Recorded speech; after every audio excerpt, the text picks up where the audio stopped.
ইকরা কিতাবাক কাফা বিনাফসিকা আল-ইয়াওমা আলাইকা হাসিবা। তোমার জীবনে কি করেছো, কি না করেছো, তুমি কি কি ভালো কাজ করেছো, কি কি খারাপ কাজ করেছো, সবকিছু তুমি নিজে নিজে পড়ো। এটার জন্য তুমি নিজেই যথেষ্ট।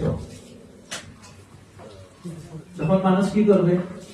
মিথ্যা বলার চেষ্টা করবে, আমি এটা করিনি। তখন সূরা ইয়াসিনে আছে, আল্লাহ পাক রব্বুল আলামিন মুখে তালা দিয়ে দিবেন, আল-ইয়াওমা নাখতিমু আলা আফওয়াহিহিম,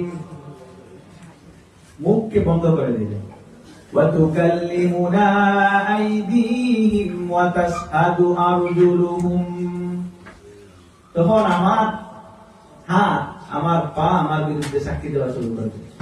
আল-ইয়াওমা নাখতিমু আলা আফওয়াহিহিম ওয়া তুকাল্লিমুনা আইদিহিম ওয়া তাশহাদু আরজুলুহুম বিমা কানু ইয়াকসিবুন। আমরা চাইলেই কিন্তু ভালো কাজ করতে পারি। প্রত্যেকেই নিজে নিজে চোখ বন্ধ করে একটা প্রশ্ন করেন, দেখেন আপনি চাইলেই কিন্তু ভালো কাজ করতে পারেন, সেই সক্ষমতা আপনার মধ্যে আমার মধ্যে আছে। আমরা চাইলেই মানুষের সাথে ভালো ব্যবহার করতে পারি।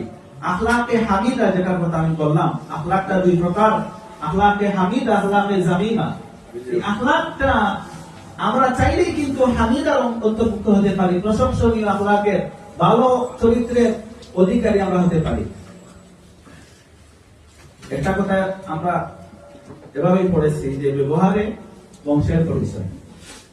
আমি মনে করি কথাটা এভাবে হওয়া উচিত ছিল, ব্যবহারে ব্যক্তির পরিচয়, ব্যবহারে ব্যক্তির পরিচয় হওয়া, এই কথাটা এভাবে হওয়া উচিত ছিল। আপনার আমার ব্যবহার কেমন সেটা আমার পরিচয় বহন করে, আমার বংশের পরিচয় বহন করে। অনেক খারাপ নিম্ন পর্যায়ের বংশের মানুষের মধ্যে কিন্তু ভালো মানুষ, ভালো উত্তম ব্যবহারের মানুষের জন্ম হয়ে যায়। তখন আমরা কি বলি? গোবরে পদ্ম ফুল ফুটেছে, গোবরে পদ্ম ফুল ফুটেছে। আসলে কথা এমন না, তার আখলাকে সে তার পরিচয় বহন করেছে, সে তার চরিত্র দিয়ে সে আখলাকে হামিদার পরিচয়, ব্যক্তিত্ব সে বহন করেছে। একজন মানুষ যদি মনে করে মিথ্যা কথা বলে, তখন তাকে কিন্তু বিশ্বাস করার যোগ্য, সে বিশ্বাসযোগ্য সে থাকে না। কেন?